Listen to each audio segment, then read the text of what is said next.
जहानाबाद में होली त्योहार के दूसरे दिन मटका फोड़ने के दौरान जहानाबाद के अरवल मोड़ और हॉस्पिटल मोड़ के बीच आयोजित मटका फोड़ कार्यक्रम के दौरान हुई हिंसा और रोड़ेबाजी की जांच करने के लिए मगध क्षेत्र के आईजी शत्रुनील सिंह जहानाबाद पहुंचे, जहां उन्होंने बुधवार को घटना स्थल का जाकर मुआयना किया। इस दौरान उन्होंने स्थानीय लोगों से भी बातचीत की और घटना के हर पहलू को समझने का प्रयास किया। स्थानीय पुलिस कर्मियों को जरूरी दिशा निर्देश भी दिए। बता दें कि होली के अगले दिन सदर अस्पताल के पास नया टोला मोहल्ले के लोगों द्वारा मटका फोड़ने को लेकर कार्यक्रम का आयोजन किया गया था। इसी दौरान मटका फोड़ देने को लेकर विवाद शुरू हो गया और इस विवाद का फायदा उठाते हुए असामाजिक तत्वों ने हिंसक व्यवहार किया। पुलिस कर्मियों पर भी पथराव किया, जिसमें 2 पुलिसकर्मी सहित एक राहगीर भी घायल हुए थे। हालांकि उसके बाद पुलिस ने कार्रवाई करते हुए इस मामले में 12 लोगों को नामजद अभियुक्त बनाया, जिनमें से 11 लोगों को गिरफ्तार कर जेल भेज दिया था।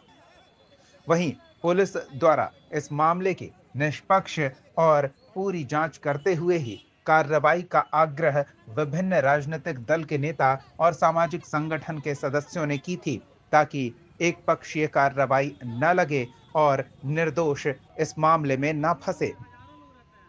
उसका असर कह सकते हैं कि देखने को मिला है। मामले की जांच के लिए पहुंचे आईजी ने पूरे मामले में अब तक की कार्रवाई पर ब्रेक लगा दिया है। मामले की फिर से जांच के आदेश दिए गए हैं। एसपी अरविंद प्रताप सिंह ने बताया कि होली के अगले दिन मटका तोड़ने को लेकर 2 पक्षों में विवाद हुआ था। इस घटना की जांच के लिए मगध प्रक्षेत्र के आईजी शत्रुनील सिंह जहानाबाद पहुंचे और घटना स्थल पर जाकर उन्होंने स्थिति की पूरी जानकारी ली। एसपी ने यह भी बताया कि फिलहाल आगे की कार्रवाई साक्ष्य के आधार पर आईजी स्तर पर की जाएगी।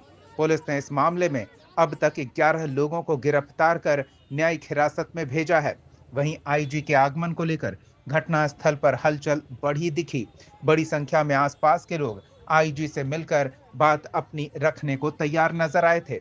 इस मौके पर एसपी अरविंद प्रताप सिंह, एसडीपीओ राजीव कुमार सिंह, नगर थाना अध्यक्ष दिवाकर कुमार विश्वकर्मा और बड़ी संख्या में पुलिस बल मौजूद रही। जहानाबाद न्यूज के लिए मुकेश कुमार की रिपोर्ट। देखिए, उसके लिए आप निश्चिंत रहिए, जब तक एविडेंस नहीं होगा निर्दोष लोगों पे कोई कार्रवाई नहीं होगी। मटका फोड़ने में सर हजारों लोग रहते हैं। एविडेंस के इस पर थोड़ा सोचा जाए सर, हमेशा मोहल्ले में कुछ कहीं होता है ना, लेकिन ये नहीं करना चाहिए।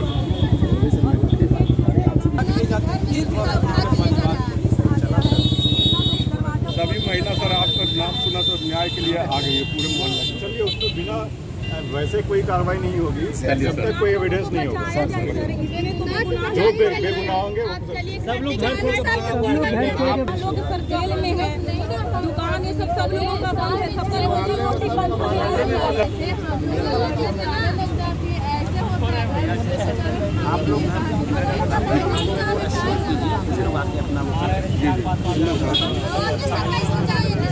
घर बना हुआ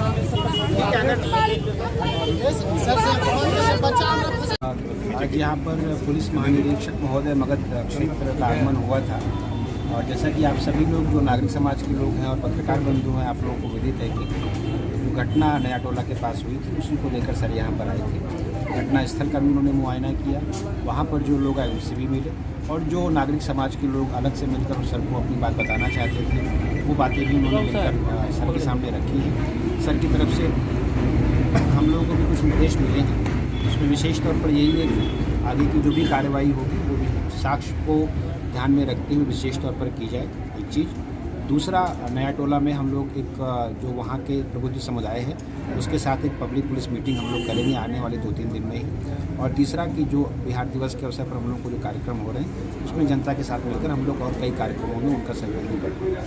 आगे भी मेरी आप लोगों से अपील है कि जैसे रामनवमी का पर्व आने वाला है या ईद का पर्व आने वाला है, तो हम लोगों को आशा है कि जो पुरानी परंपरा रही है उसके हिसाब से सभी चीज़ें शांतिपूर्ण और सद्भावपूर्ण तरीके से होंगी। एक मुख्य बात जो आज बहुत सारे सामाजिक लोगों ने पुलिस महानिरीक्षक महोदय के समक्ष रखी कि 2 पक्षों का एक विवाद हुआ था, छोटा सा इवेंट था जिसको लेकर फिर ये कार्रवाई हुई, फिर कुछ पुलिस का केस बन गया और उसको लेकर हम लोग की तरफ से जो स्थानीय पुलिस की तरफ से जो कार्रवाई हुई है उसके संबंध में भी आईजी सर की तरफ से सब लोगों को आश्वासन दिया गया है कि जो भी आगे कार्रवाई होगी वो मेरी निगरानी में और जो एविडेंसेस हैं, वीडियो एविडेंसेस हैं, उनके आधार पर ही हम लोग कार्रवाई करेंगे। सर कुछ महिलाएं अपील भी की हैं ये सर से? हाँ, उन सब के बारे में उन लोगों ने सर ने संज्ञान में लिया और उसके बारे में हम लोगों को निर्देश दिया। इसके साथ साथ क्योंकि सर आज नगर थाना आए थे, यहाँ की फंक्शनिंग के बारे में भी एसडीपीओ सदर भी यहाँ पर हैं, टाउन एसएचओ भी हैं, तो उन्होंने नगर थाना की फंक्शनिंग के बारे में भी जानकारी दी और उसके लिए हम लोगों को निर्देश दिए हैं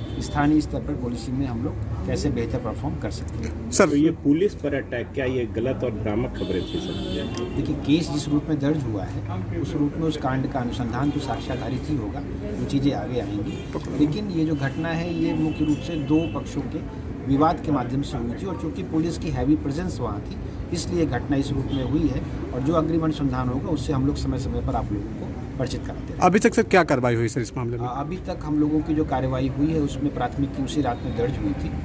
कुल 12 प्राथमिकी अभियुक्त थे और अग्रिम जो एविडेंसेस अब कलेक्ट किए जा रहे हैं 11 लोगों की गिरफ्तारी उस दिन की गई। सर कुछ लोग का आरोप, बच्चे भी थे मतलब जो विधि विरुद्ध बालक थे उनको हम लोगों ने जो जुवेनाइल जस्टिस बोर्ड है वहाँ प्रेजेंट किया होगा और उसमें उन लोगों को जो रिलीफ मिला बोर्ड की तरफ से सर कुछ लोग का आरोप है कि सर निर्दोष लोगों को पुलिस जेल भेज दी है जबकि दोषी खुलेआम घूम रहे हैं। जो हम लोगों के पास साक्ष्य आएंगे उनके आलोक में हम लोग पूर्व में कृत जो हम लोग की कार्रवाई है और अग्रिम जो कार्रवाई है सभी की समीक्षा करेंगे। Thank you.